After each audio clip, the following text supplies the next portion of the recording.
तुम्हारा दर्शन मोह पूरा हो और चारित्र मोह तुम्हारा इतना दबा हुआ हो कि तुम साधु बन गए, तो भी कोई गारंटी है कि तुम कालांतर में निगोद नहीं जाओ? भाई साहब, गारंटी से जाओगे अगर सदर्शन मोह का नाश नहीं किया तो। कोई उपाय नहीं है बचने का।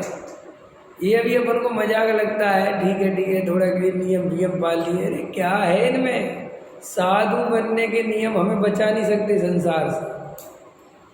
हम निर्ग्रंथ साधु होके जंगल जंगल भटकने लगे, 28 मूल गुणों का पालन करने लगे, तो भी वो चर्या हमें 4 गति से नहीं बचा सकती। 4 गति से बचने का उपाय सबसे पहले विपरीत श्रद्धान पलटना है। जो हमारी विपरीत मान्यता है, जो मिथ्यात्व है, जो देह में एकत्व बुद्धि है, जो शरीर की क्रिया का कर्ता मैं हूँ, जो इन परिणामों का कर्ता मैं हूँ, ये राग द्वेष मैं हूँ, ये रागी द्वेषी मैं हूँ, ये जो मान्यता है, राग द्वेष नहीं, ये मान्यता, ये संसार का कारण है। और अपने मान्यता नहीं पलटते, ये राग द्वेष पलटने में लग जाते हैं। ये जो तत्व विचार करने से मिथ्यात्व मिटता है, तो कैसे मिटता है कि गहरे तत्व विचार में उतरना, जैसा वस्तु का स्वरूप है बारंबार विचार करना, उसी में सोचना समझना, तो वो धीरे धीरे मोह की ग्रंथि कमजोर पड़ती है।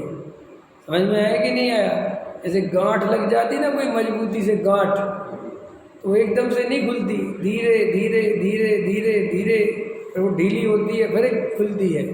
ऐसे ये मोह की ग्रंथि जो मिथ्यात्व है, ये इधर उधर भटकने से तो कभी खुलता ही नहीं है, ये नाश नहीं होता है। आप चाहे सम्यक सागर की वंदना नियम ले लो कि बिल्कुल मैं तो सम्यक सागर की वंदना के बिना पानी नहीं पीऊँगा, और वहीं रहने लग जाओ, और रोज़ सम्यक सागर की वंदना चढ़ो पूरी ईमानदारी से, और आके 4 बजे पानी पियो, और ऐसा जब तक जियो तब तक करो,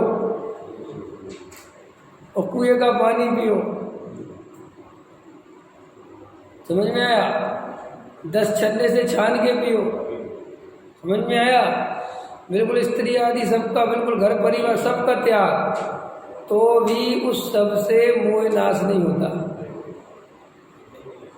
वो तो मोह के नाश के लिए तत्व विचार ही करना पड़ेगा, क्योंकि वस्तु का स्वरूप जैसा है वैसा स्वीकार करना पड़ेगा। नहीं समझा? मैं कुएं का पानी पीता हूँ, मैं सम्यक सागर का पहाड़ चढ़ता हूँ, ये मिथ्यात्व है, ये मान्यता, ये कर्तृत्व है ना।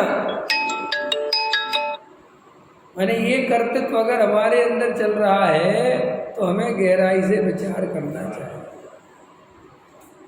माने इतना जरूरी है कि हमें अभी ये समझ में आ जाए कि सबसे बड़ा पाप दर्शन मोह है।